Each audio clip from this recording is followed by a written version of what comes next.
All right, sir, before we begin with your testimony, I'll just inquire, have you in any way viewed any of the testimony that's occurred during the trial in this case? No. All right, thanks for your response.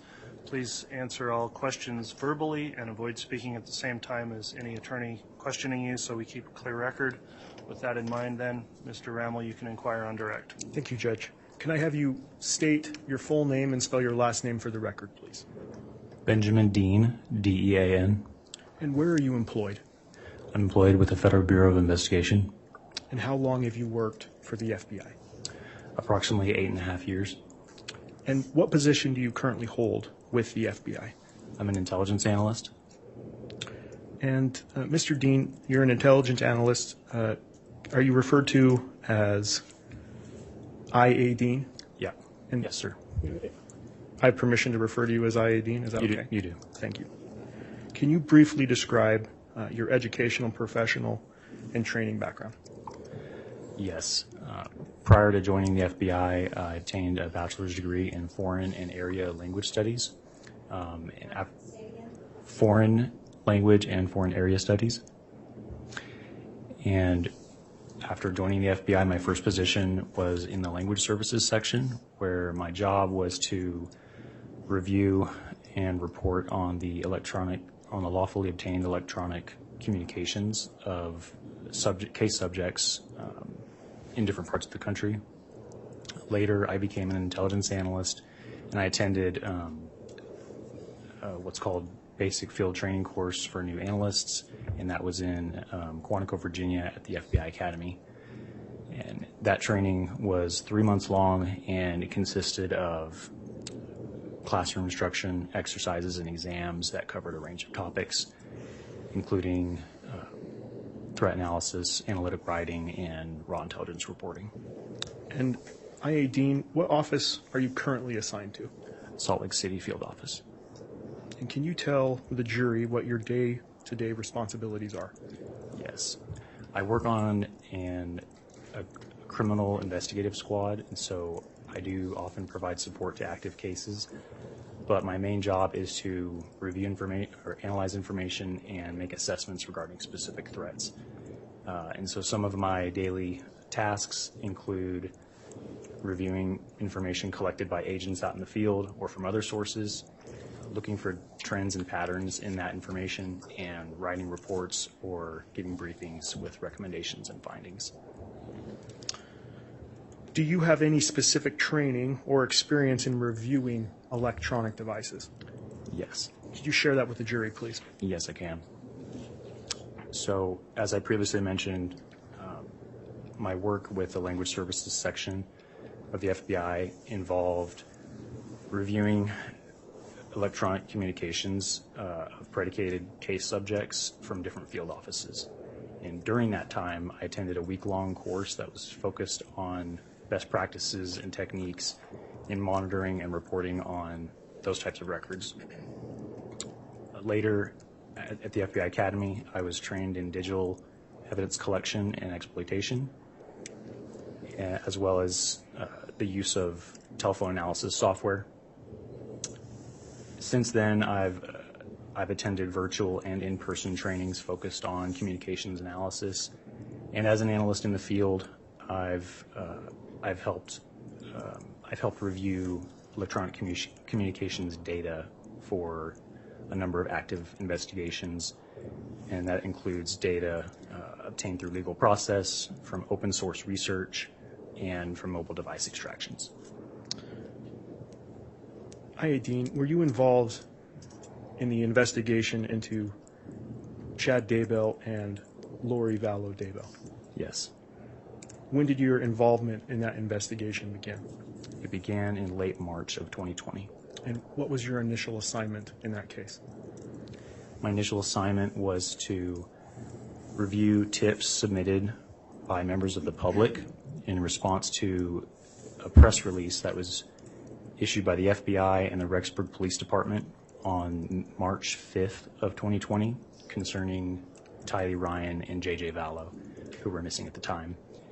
And Both Tylee and JJ had been seen at Yellowstone National Park on the 8th of September of 2019, and the press release requested that any members of the public who had visited the park that day and had taken pictures or videos during their visit to send those in case they might aid in the investigation. Did you have any other assignments in support of this investigation? Yes, I did. What were they? I was asked to assist in the review of data extracted from electronic storage devices that had been seized from the residence of Chad Daybell on January 3rd of 2020. And when did you complete your review of those devices? In late May of 2020. Were you asked to review data from any other devices after you had completed those initial reviews? Yes, I was. And what were those additional devices you were requested to review? I was asked to review the contents of 2 Blu-ray discs containing data that was extracted from storage devices that were seized on the same day, January 3rd, 2020, also from Chad Daybell's residence. And how were they labeled? A unique FBI specimen number was clearly written on each disc. One disc had the label IWR091201, and the other disc was labeled IWR091202. Also, both discs had clearly written on them the words "working copy." I-18, I'm quickly going to draw your attention to the second disc. Testified IWR091202. You analyzed that disc? Yes, I did. Were you able to attribute that device to a specific user? Yes, I was. And who is that? It belonged to Seth Daybell. And are you aware throughout your investigation in this case who Seth Daybell is? Yes. And who is he? He is the son of Chad Daybell and Tammy Daybell. I-18, I'm going to draw your attention now to the first disc, IWR091201. Is that the disc that you began reviewing first? Yes, it is. I'm going to draw your attention to that device. Through your investigation, did you review a chain of custody document on that specific device? I did. To your knowledge, where was that device immediately prior to being provided to you on that disk? It was with the Regional Computer Forensic Laboratory in Salt Lake City. Dean, when did you begin your review of that disk? I began review of that disk on Tuesday, May 26th of 2020. And can you describe to the jury, please, the process you used in doing that review? I can. I used a Blu-ray disc reader to open up the disc on my FBI-issued laptop computer. I was able to see that the main file on that disc was named IWR091201, and I copied that folder onto my laptop and began looking through its contents. I located a subfolder with an application file named cellbrightreader.exe and also a UFDR file named IWR091201 report.ufdr. And so I double-clicked on the application file to launch the Cellbright Reader software program. And once it was fully loaded, I used it to open up the report. And Dean, how does the data appear in Cellbright Reader? Cellbright Reader organizes a device's data, so meaning all bits of information and files on a device, into categories based on a file's item type. So, for example, some example categories of items would be autofill, contacts, call log, voice calls, SMS messages or text messages, multimedia or MMS messages, and so on and so forth. Those categories are listed or shown in the Cellbrite Reader window on the left-hand side in alphabetical order in a menu. And when you double-click on one of those category names, it opens up a data tab in the main Cellbrite Reader window where it displays all the items that are within that category. And so there is also what's called timeline feature or timeline view, and that enables the review of items from multiple categories by arranging them in chronological order. And what files types do you typically look at to determine the user of any given device? Typically, I will look to see if there's a device user listed, and if it's a cell phone, I'll look at the phone number associated with the device or the phone. I'll also look at the content of any communication items that I can find on the device, and also if there's any images on the device, I'll look at those as well to try to determine a primary user. And Dean, did you look at those file types for this device? Yes, I did. When reviewing those items, did it become apparent to you what type of device this was and who the user of the device was? Yes, it did. It was clear to me that I was reviewing a cell phone belonging to Tammy Daybell, who was the wife of Chad Daybell. And that was clear to me for a few reasons. And can you list those reasons to the jury, please? I can. First, the device user was listed as Tammy. Second, the phone number associated with the device was the same phone number that appeared on other records and documents obtained in the investigation that was attributing that number to Tammy Daybell. There were incoming messages on the device, so text messages, multimedia messages addressed to Tammy, I should say. And there were outgoing messages on the device that were either introducing herself as Tammy or, in the case of emails, signing off as Tammy. Dean, any posts or photos that you viewed that aided in your belief that this was a device belonging to Tammy Daybell? Yes, there were. I found device notifications which alerted the user of the phone anytime there was a new Facebook post to a Facebook group named Daybells and Murs. And also there were communications on the device with members of the Daybell family, including the Daybell children, and all of whom were named as contacts in the device. And the content of those communications suggested that the user of the device had a close family relationship with the Daybell children. Anything else? Yes, there were images on the device. There were photographs of Tammy Daybell, both by herself, with Chad Daybell, with their kids, and with their grandkids. And also, I did observe that all outgoing communications from the device, so voice calls, text messages, multimedia messages, there were no outgoing communications after the 18th of October of 2019. And why is that date significant to you? It's significant to me because I know that to be the day before first responders discovered Tammy Daybell deceased in her home. And Dean, for the record, do you recall the phone number associated with this device that you have attributed to Tammy Daybell? Yes. And what is that number? It is 801-669-4368. Dean, I want to draw your attention now to September 9th of 2019.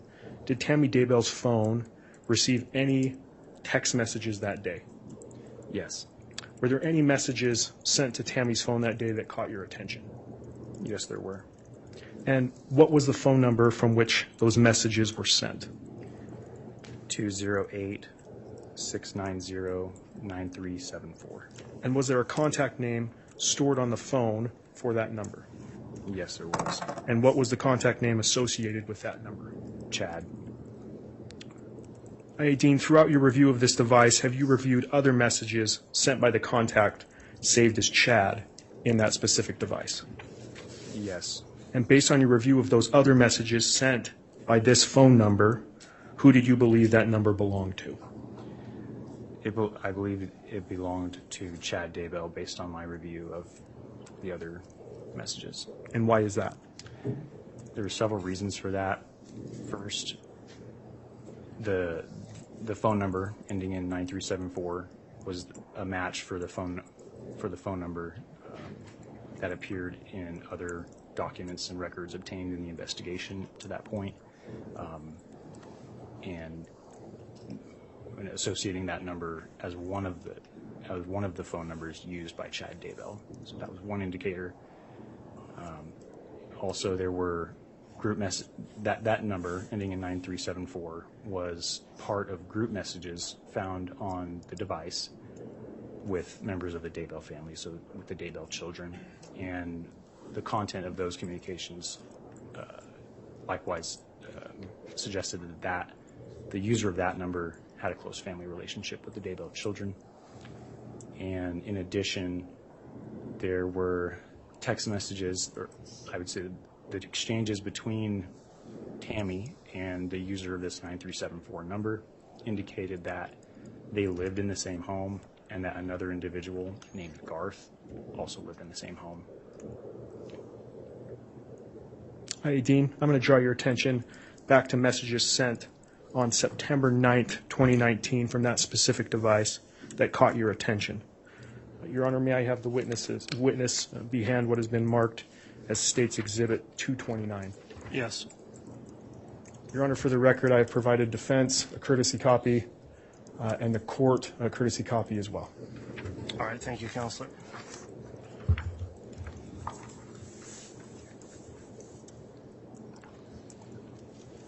I'll give you a moment. Thank you. Dean.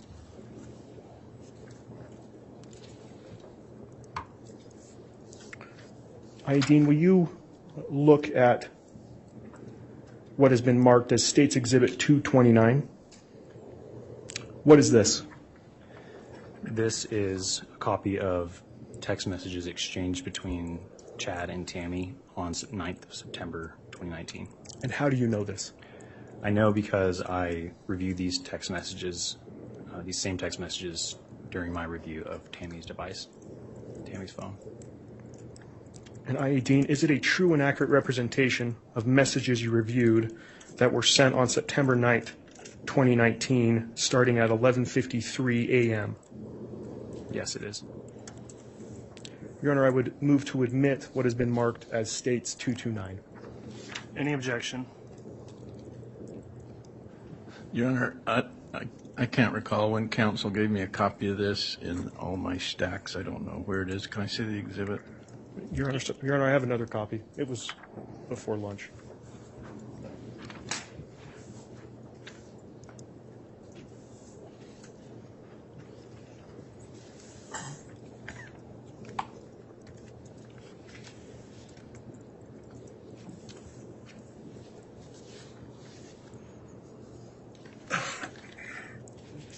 That's fine.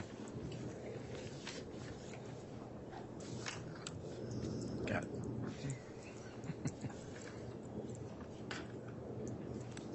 I found it. Can I have the extra copy back?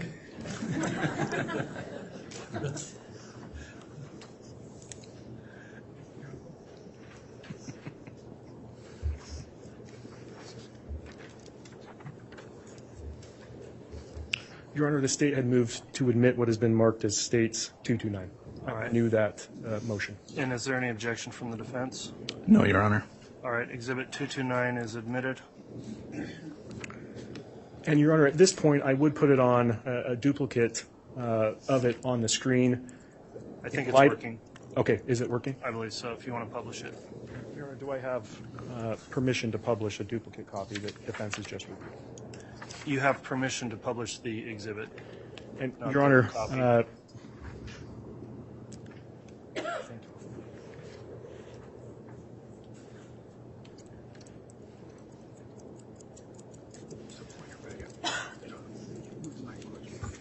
And Your Honor, I guess I'll defer to Mr. Dean if he can read those messages. If not, if he could be provided a courtesy copy that he can read from. All right, it's on his monitor as well. So Mr. Dean, are you able to read what has been marked as State's Exhibit 229? Yes. Okay. Will you please read aloud the messages in this exhibit, including the timestamps and the contact name associated with these messages? Yes. So starting the first one, 9/9/2019, 11:53:27 a.m. from Chad. Well, I've had an interesting morning. I felt I should burn all the limb debris by the fire pit before it got too soaked by the coming storms. While I did so, I spotted a big raccoon along the fence. I hurried and got my gun, and he was still walking along. I got close enough that one shot did the trick. He is now in our pet cemetery. Fun times. And the next message. 9/9/2019, 11:56:59 a.m. from Chad. Gonna shower now and then go right for a while at BYU. Love you. And the next, please. 9/9/2019, 2:47:06 p.m. to Chad. Good for you. And finally, the last message. 9/9/2019, 2:48:20 p.m. from Chad. I'm back home now. I.A. Dean, why did these messages catch your attention?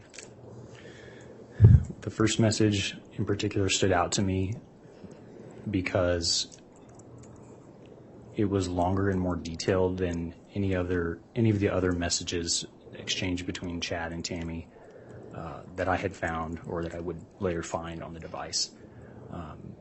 Generally speaking, Chad and Tammy kept their messages relatively short, to the point, and they mostly had to do with financial or logistical issues of day-to-day life, such as picking up or dropping off checks, whether or not food needed to be picked up for animals at the house or at their property, and what time one or the other was planning to get home or planning to leave the house. This message appeared to be the first and only time that I could see from everything on the device wherein Chad texted Tammy a rather detailed and step-by-step explanation of his day's events in sort of a narrative style.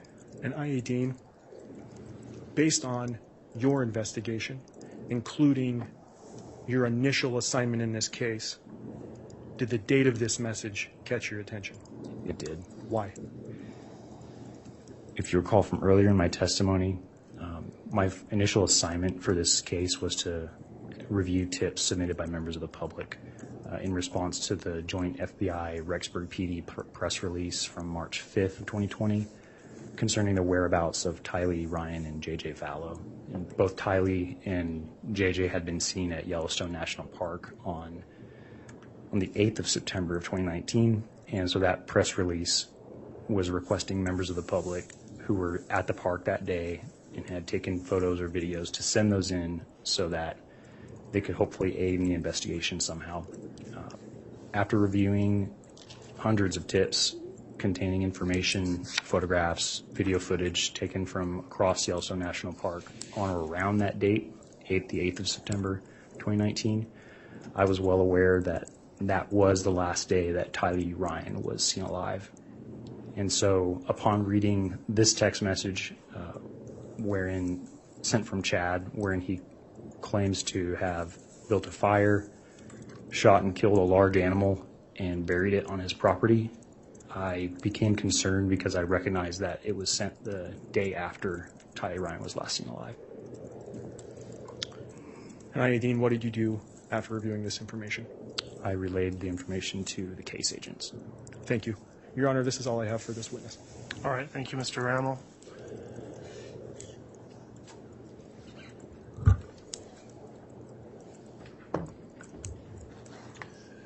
Cross-examination?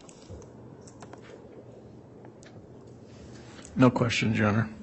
All right, thank you. That'll conclude the testimony of the witness then. Is this witness going to be released from any subpoena, or are they going to be recalled, Mr. Rammel? Your Honor, the state would move to release this witness from his subpoena. All right, any objection to that from the defense? No. All right, thank you for your testimony. Thank you, Judge. Thank you, Your Honor.